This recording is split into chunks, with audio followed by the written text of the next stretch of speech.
there's this idea that if you write one great book, you can get rich and like change your life off that book. It's just not true.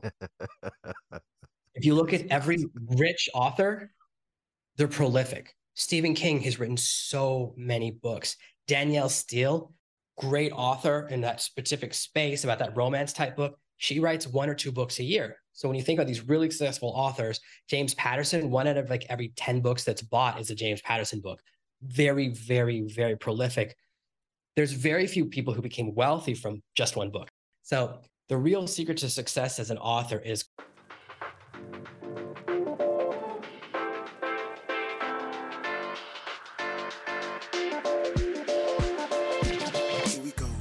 welcome to GMP, the Great, Glorious, and Glamorous, aka the Going North Podcast, where authors from around the world help you realize that success is tangible. You'll leave with at least one new piece of inspiration or information to help you keep going north. Now let's get on with the show.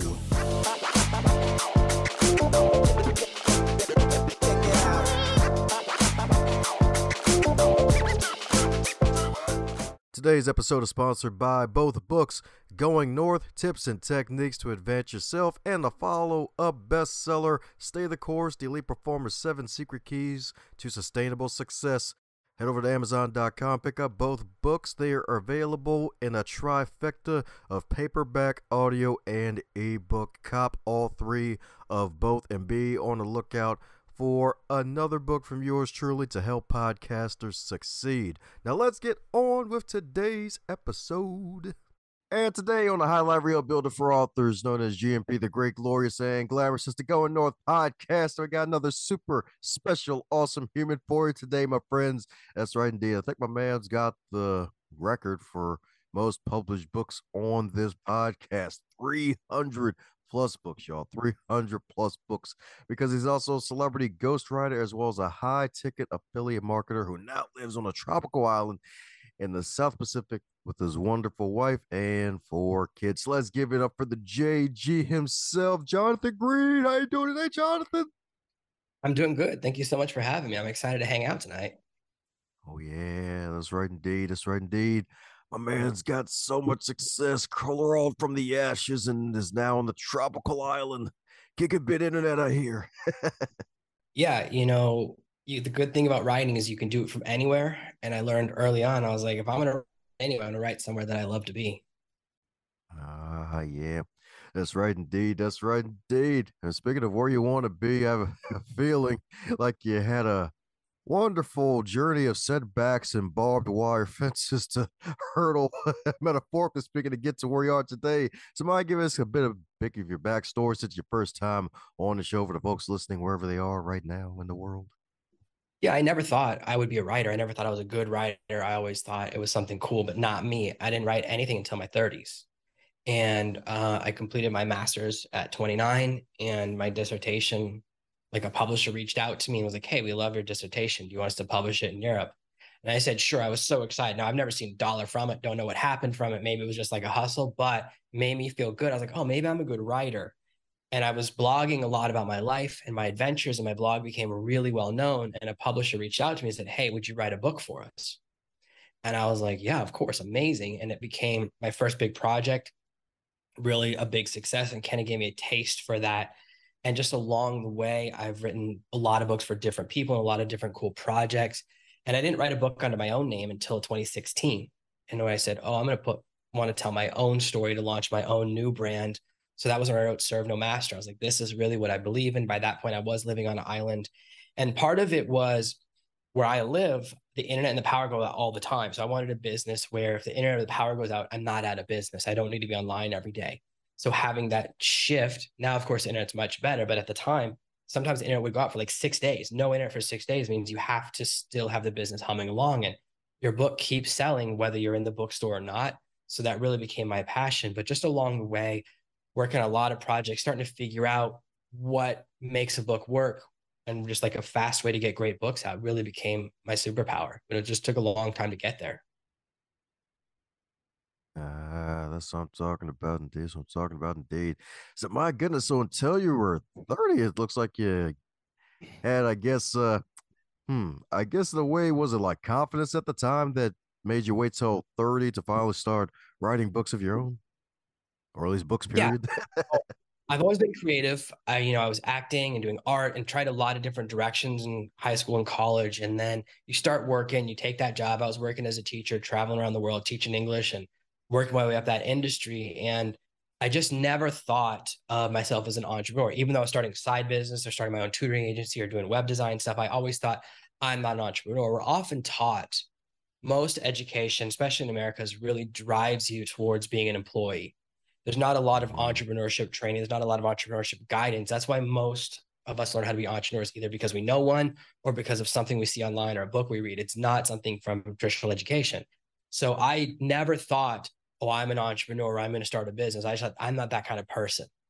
And I didn't realize what I was capable of. And really, my blog is where I became a good writer. So writing, just sometimes I was writing 6 posts a day, just writing hundreds of blog posts and honing that craft. I just became a good writer where people would like to read my content. So part of the process is just writing a lot to get good at it. It's just like any other skill. You're not going to be perfect the very first blog post, but after a couple of hundred, you start to see what works and what doesn't, what people like, don't like, what gets comments. That's why blogging is going to be quite good for a writer because you get that instant feedback. You can see which posts get the most reads, which get the most comments. And that helps you to figure out what people like as opposed to writing an entire book and waiting for feedback at that point. ah, yeah, that's right indeed. That's right indeed. Practicing that good old pen kick 10,000 times, baby. That's right indeed. That's right indeed. So, my goodness. So, being able to hone your craft with all these blogs and got to the point now where it's like got this perfect setup where it seems like you're disciplined enough to work so fast ahead of time. So, what's a morning routine like for you? Yeah, if I'm writing, I have a very, very specific process. I either write on the computer or I'm dictating. All of my books I dictate now. I've dictated most of my books. So I have a very specific process of where I stand. I only dictate standing up. I can't dictate sitting down. So I kind of get into the zone. I have my notes with me and I go to my spot. And I have a lot of like rituals that are part of the process, like where I like to stand, where I like to time of the day. All of those things have become part of my process. Like I can dictate in one part of the room, but not across the room. I do most of my dictating outside. It's really what works for me. I like to be outside, I have eye problems. So I want a lot of sunlight in my eyes. And I really create that process. So I don't always write in the morning. It's more about when I do a sprint. I only dictate for about an hour at a time. Anything longer than that, and my throat starts to get tired. So there are physical limitations, just like when you're typing on the computer, your fingers start to get tired. If I type too long, my hands just start to misspell every word. So I know my body's saying, hey, you got to stop pushing. Because sometimes we just go, oh, I want to finish that chapter. I want to finish this book. I want to finish this project. You have to learn to temper yourself. And that's something I've learned later in my career. Early on, I would finish projects as quick as I could, and then I would get sick and I'd have the flu for like a week from just pushing too hard, Mm, especially when you give mm, yourself a sore throat from talking too much. That's mm. when you can really get sick quickly and you can then not talk for like a couple of days. And so learning to pace is one of the things. So I never dictate more than 3 sessions in a day, and usually two I try to stick to. So about 2 hours, and seems like not a lot of work, but so much prep and you can get so much content done in an hour. You can dictate 10 or 20,000 words, which is what most people type on a computer in 8 or 10 hours. There you go, right there. Yeah. And you're so right. Cause on paper, it's like, oh, 2 hours of work. Well, that's nothing. But it's like after thinking about everything you mentioned, like, especially with you dictating your books now, it's a faster process. I can imagine than just sitting down and actually doing the old classic pen to paper. Like, that's really a lot of work. Cause speaking, you're using your whole body. Yeah, just much faster. And it means you get back more of your day. And I do my editing by hand and on the computer, but I like to do as much as I can out in the world. So that's really how I developed that process. Made allowed me to be faster, spend less time on the computer, get projects done much quicker. But it does require a lot of prep work. Like if you forget what you were supposed to write from an outline when you're dictating, you're not at the computer, you can't do research right then. Like you can't jump around like you can on the computer. You can't go back and change a word. So it stops you from trying to edit. So there's a lot of benefits to it. But nobody talks the way they write. I write much more formally than how I talk. So I had to learn to shift my mindset. So my books are a lot like this. It's conversational. My books, when I'm dictating, I imagine I'm just talking to one person sitting in front of a fire.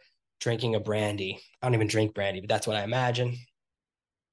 Create that like intimacy, and that becomes part of my language. A lot of people say worry that, oh, if I dictate, it won't be as formal. That's okay. We don't really care about formality. We want to feel like welcomed into a book. So that's really my mindset. Welcoming them into a book. That's what I'm talking about, indeed. A man's got that mindset, indeed, the good mindset that readers love.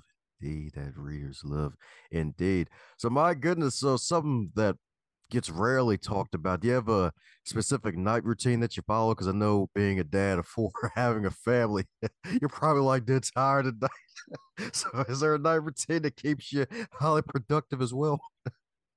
Yeah, I'm a napper. I learned that napping is okay. We kind of think as adults, oh, napping is childish. But with four kids who are all in different schedules, I spend most of the day with them. If I'm dictating, I'm like by the pool while they're swimming. I'm always dictating where they can see me, even if they're not close enough to shout into the mic. So I do my dictating and that type of writing during the day. And then most of my computer work I do at night. So I like to work when they're asleep. They're asleep right now. That's how we can have this conversation. It allows me to get a lot more work done.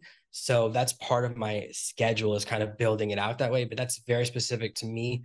I really wanted a life like where I would be around the kids all the time. Like when I think about my childhood, my one regret was that my dad wasn't around more. He was working a lot, giving us a great life, and he was there for every sports event, every like game or event. He didn't miss those events, but often if I didn't have a game or his sisters didn't have a game, he wouldn't come home from work till like 9 o'clock at night when we're going to bed. And I didn't want that. That's why I work from home. So a big part of my life is time with the kids.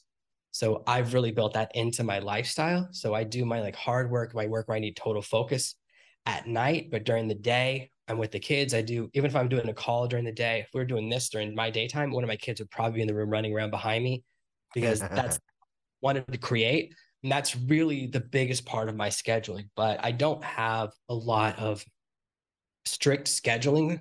My approach is not calendar based. I know some people are really good about Mm. saying I do this 30 minutes and this 20 minutes. I'm a checklist person and I have tons of checklists. Like I have here's my checklist for what I want to work on today. It started yesterday and I've checked off the things to get done. So I have that approach of a checklist and I work through it. And there are certain things I'm good at during the day and some things I'm good at night. And honestly, I live on the beach. It's very hard to be on the computer during the day. I look out the window. I'm like, I want to be outside. I want to be windsurfing. I want to be kayaking. I want to be in the pool. It's hard to be inside. So mostly during the day, I'm either dictating or doing like learning. If I'm going through like a training course, I can put on my phone and I'm outside with it. But the grind, the harder stuff, that's at night here. As I'm talking about, indeed. That's right, indeed. That was when you're back against the wall and you decide to make the right decisions, have that discipline and follow through. Indeed. That's right, indeed. You get to get some sun and fight off the urge to jump in the pool with the kids every now and then. Yeah, the beauty of being a writer, and this is really important, is everyone writes in a different way. I've read a lot of books by other writers and their writing styles. I've never met another writer who writes the way I do or uses my process exactly the same. I've never met two writers who use the same process as each other. So there's this idea, especially when we're becoming a writer, that we have to write in a certain way. Usually people find their favorite author and they go, oh, how does James Patterson write? And they go, I'm going to write like James Patterson. This is my favorite author. He writes his books by hand in cursive on yellow legal paper. I can't do that. That's a nightmare to me. And when like type it in my hand, it's a slower process. But he's been doing that since before computers are around. That's his process. Once writers figure out their way, they don't change it. So whatever your process is, it's okay. You want to find the thing that works for you. Some people that I've worked with and coached with, they dictate their books on the way to and from work in the car. I couldn't do that. I can't drive and dictate, but some people can. So it's really the critical lesson is whatever works for you, that's okay. There's no right or wrong way to write. And nobody knows when they read your book where you were writing. If you were sitting in the bathroom writing chapter 3, no one reading it knows unless you tell them. No one knows what some of my books I wrote really quickly. I have books that I wrote in a single day, and I have books that took me 6 months to write. Nobody knows which is which unless I tell them. So a lot of these thoughts we have about how to write in the writing process, they're not true. You're allowed to write your books out of order. Some of my books, I wrote the chapters in a different order. I moved the chapters around and nobody knows. There's some famous movies where that happened. The original version, it wasn't working. They moved scenes around and suddenly it worked again. Nobody cares about that. They only care about the final product. And that's very freeing. There's a lot of expectations people have about writing. I think this hang up is like we have these rules we think we're supposed to follow. Oh, I have to write this way, or I have to write on a typewriter. Like I could never write on an old timey typewriter. People that do that don't understand that. But that's okay. Some people, that's the only way they can write. And if that's you, that's fine. Some people like to write in the mountains. I have a friend, I can't even believe this. He can only write if he's in a bar during the day, sitting on a stool. And I can't think of anything more comfortable. So you're full of distractions. The bar is not, no bar looks nice during the day. That's why they fill during the darkness. So you can't see the sticky floor. And sitting on a comfortable at a high top. It's like I tried it with him after half an hour. I was like, my back is on fire. This is so physically uncomfortable. What are you doing? So whatever your style is, whatever your thing is, it's okay. I have a friend who has a standing desk and a treadmill under it. I don't know if you've ever tried that. I tried it once. I flew right off the back of that treadmill. Like I flew, my kids were dying laughing. I don't know how anyone can do that. I don't have that skill sets. And some of my friends do. I don't know how they do it. So really, whatever you do, it's totally fine. It's only about the finished product. And if the product is good, no one really cares how it's made. Amen to that. Amen to that. That's right indeed. Folks listening right now, looking to get their writing project done. My man Jonathan's giving you them gems, baby. That's right indeed. Because you can't spell green without gems, baby. That's right indeed. My man's giving you those gems. Indeed. Name of the game is have that great finished product. Indeed. They don't care how you got it out there as long as it's out there. Oh my goodness, my goodness. So did you ever have to deal with, I guess, well, not imposter syndrome in this case, but I guess like the need for like having a perfect product? Like what helps you to finally get over that feeling of, you know what, done is better than perfect. Let's go ahead and launch this thing already. Yeah, there's a curse for writers where they get caught in rewrites. I know people that have been editing for 10 years, the same book, and there's this fear of releasing an imperfect product. And I got hit with this when I was releasing Serve Master in 2016. I was like, this is the first book under my own name that tells my story. It's very personal. And I got a review that someone sent, they emailed to me. They go, hey, your book is so bad. I don't want to leave the review on Amazon because it will hurt your feelings. And I was devastated. Like it was a really bad review. And my book was supposed to come out in 4 days. It was in pre-release. And I sat there going, what can I do? And I rewrote the entire book. I don't remember what the old version was like. I rewrote the entire thing and it became a massive success. I sent it back to that person in the new version. They go, man, it still stinks. And I was like, what? So Wow. it turned out some people can't be pleased. Fortunately, I didn't know that because the new version is better, whatever I changed. And I just wrote, I think I rewrote the entire book over 35 hours in 3 days. I just hard, like 12, 12, and 11 hours, bang, bang, bang, because I had 3 days to get it done. And that was when the hardest part of like a bad review and that coming in and that kind of fear of like, what if I put something out and people hate it? You have to do it. You're going to get bad reviews no matter what. So Harry Potter, the most popular book in the world, has 10,000 one-star negative reviews. There are 10,000 people that read that book, hated it enough to take the time to write a one-star negative review on Amazon. So no matter what you write, whatever you are, every movie has a one-star review, every book has a one-star review. You're going to get those bad reviews. It's inevitable because if you're not getting bad reviews, not enough people reading your books. So that's a big hurdle for a lot of authors. We're afraid of that. Once you start getting those, and you're gonna get personal ones. You just are. You're gonna get ones that are mean. You're gonna get ones that are. I've gotten a lot of really mean reviews about me being like a vegan, not a vegan. Somehow reviewers got that. Like I got a bunch of reviews about that for a while. Got a bunch of reviews about this book stinks because Jonathan's fat. And you can let it hurt your feelings, or you just kind of accept it's the price of doing business. It is what it is, right? So that's the way to deal with it. As far as the book itself getting caught in the cycle of, oh, it's not ready, I'm afraid of the negative review. Here's the game changer for me. At the end of every single one of my book, right after the last page, there's a page that says, are there any mistakes? Did you find a typo or a misspelling or a misused word? It sends them to a link on my website, which is just my website /typo. And they go to that page and they can say which book it is, which page, and which mistake they found. And people have been finding mistakes in my books for years. Some of my books mistakes were getting found for 4 years. But once the last mistake is found, I go back and fix it. I can push the new version. So I can upload to all of the websites, and even the hardback and the paperback editions, those can take a day or two for the change to promulgate. But then after that, every person after that is reading a better version of the book. So that's something you couldn't do in the past when you were doing like runs where you printed out 10,000 copies of the book and then you could add changes. We don't live in that world. So I can make changes very quickly, very dynamically. And I found that that removed people's desire to leave negative feedback in reviews because now they leave it in the typos. They say, oh, here's the mistake. And they know if they put it there, I'm going to see it. It goes to my personal email and then I'm going to fix it. So they actually get to make the book better for the next reader. So they feel more a part of it. It's kind of a win for everyone.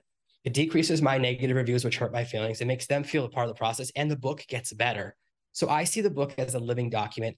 Things change over time, and that's really important. If you have that mindset of I can publish the book now, and if people hate it, I can change it, which you absolutely can. I've had book covers that people hate. Change the book cover. Every single person who sees the book after that date sees a new cover. They have no idea there was an old cover.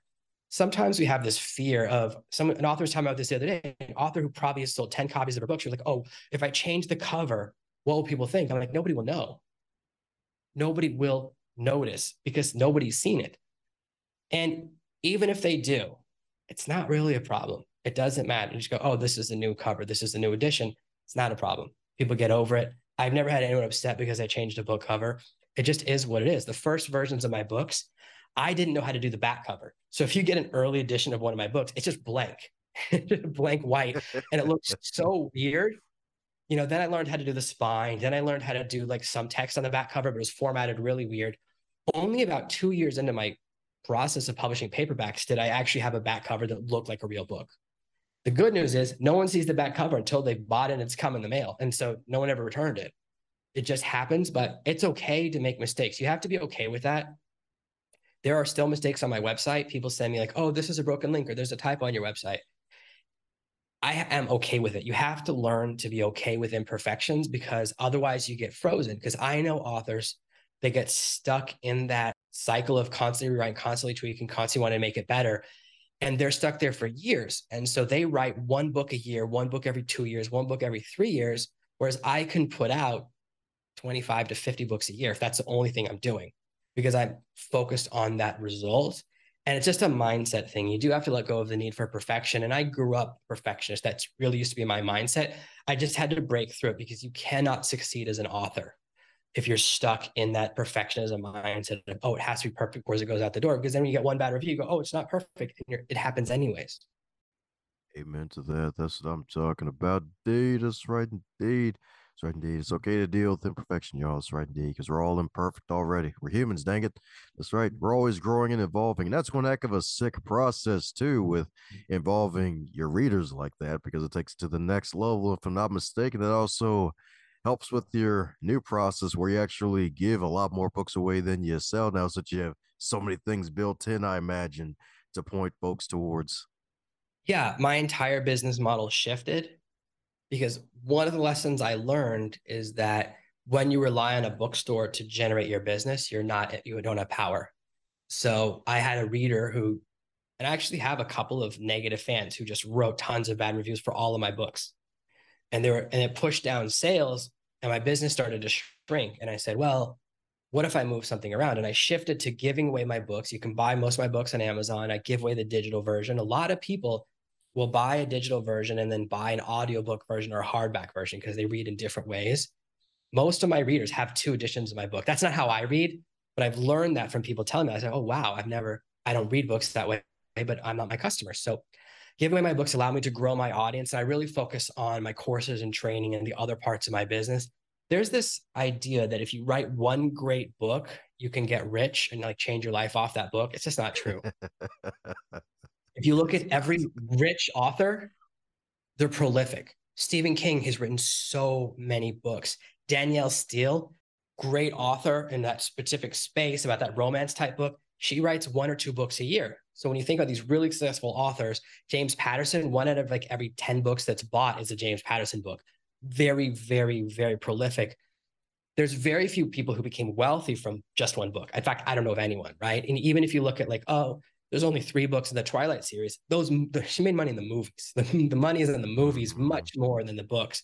So The real secret to success as an author is quantity. If you're writing fiction, you need to have a really long series with a lot of books in it so you can increase the value of each reader. Because if you're making $2, if your book's $2.99, you're making about $2 a sale. If you have one book, each new person you find makes $2. But if you have 10 books, now they're worth 20.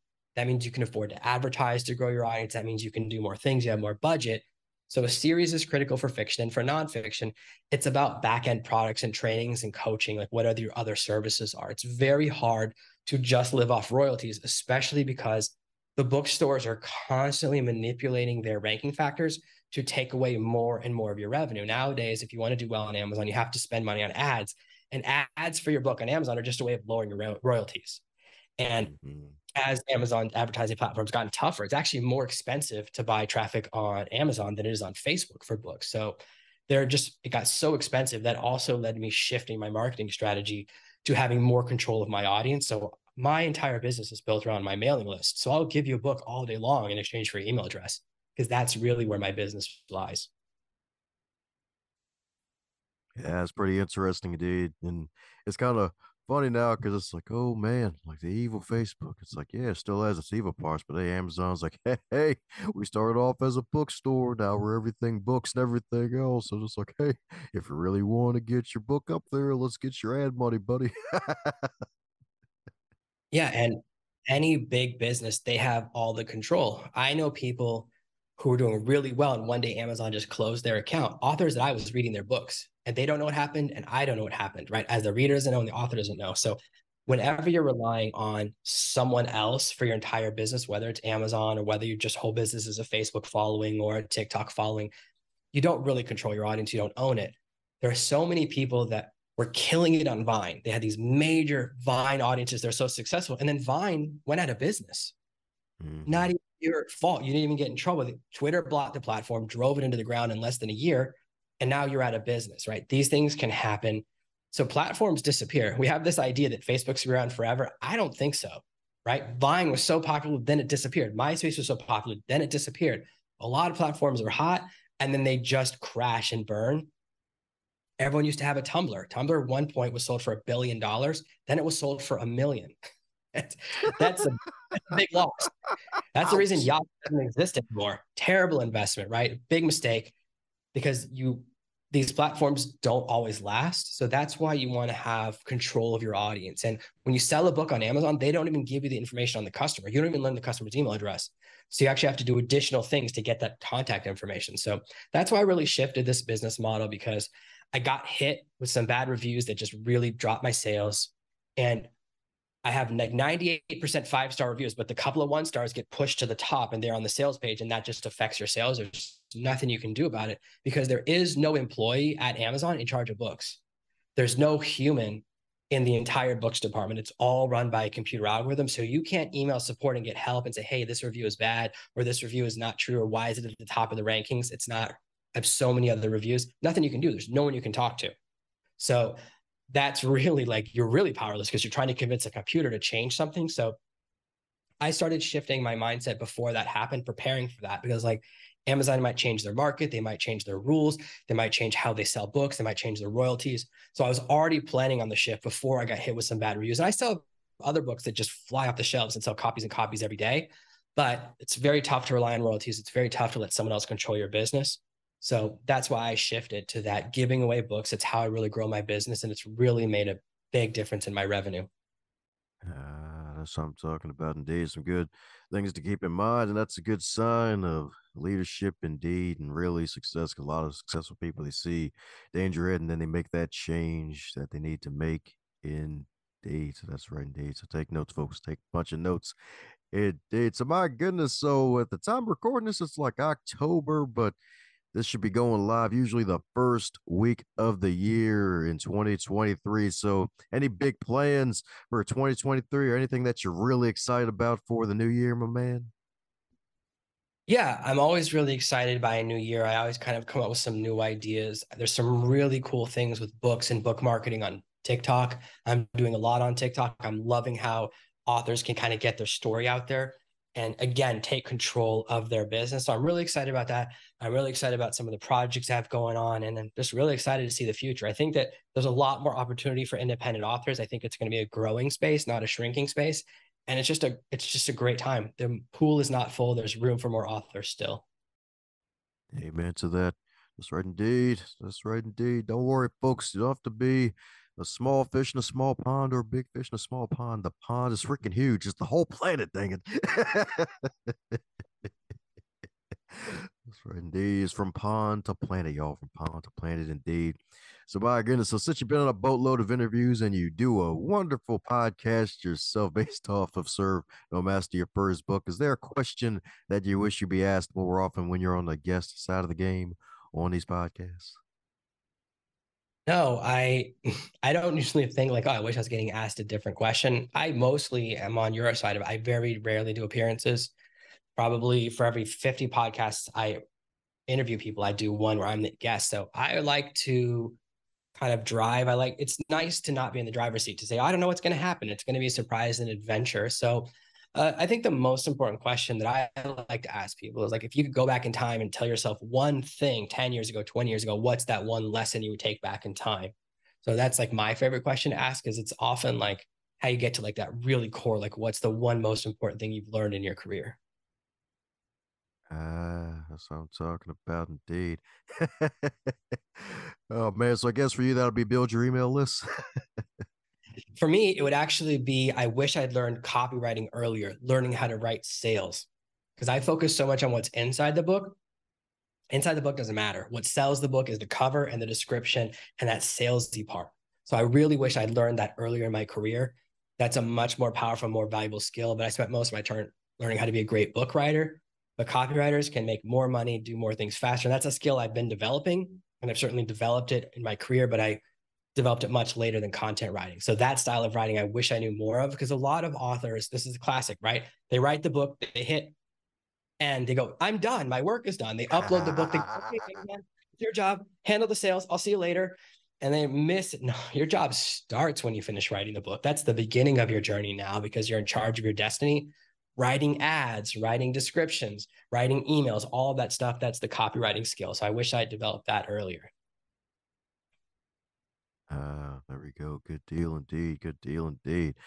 So my goodness, my goodness. So speaking of writing books and promoting them, usually I like to get folks to realize that books are food for the brain. So if your wonderful book series, since it's more than just one book now, serve no master. If it was a food, what would it be and why? Boy, that's a question I've never been asked before. So I'm not really sure. It's really designed to be like a buffet. It's not designed to give you one answer because it teaches a lot of different ways to think about building your business, to think about how what you want to do online, to say you might want to do this, you might want to do that. But you don't have to do both. So it's really about giving you a selection and showing you there's a lot of different ways. Like the real challenge of online and being an author is there's so many ways to succeed.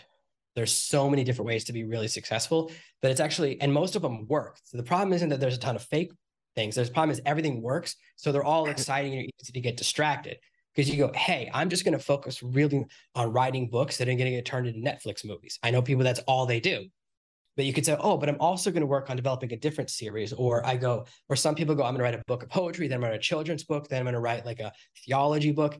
And you kind of go all over the place with ideas. So it's really important to realize you don't have to do everything. You have to find that one thing that's your jam.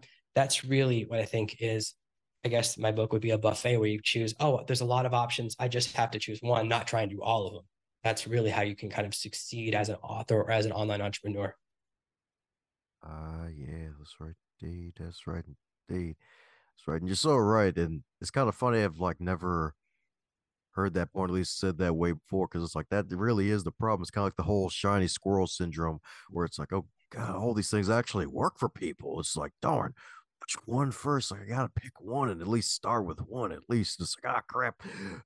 Like fiction. Let me do this romance novel here. Romance is probably the biggest genre for money, but it's like, oh, then again, there's this other novel, and then the children's books. You gotta love the kids, so it's like, oh, darn, which apple to pick? Oh man, oh man. So my goodness, my goodness. So what would you consider your biggest setback that actually became your biggest setup for success? Yeah, I was losing that opportunity on Amazon. For a while, I was spending $5,000 a month on ads. I was just selling tons and tons of books.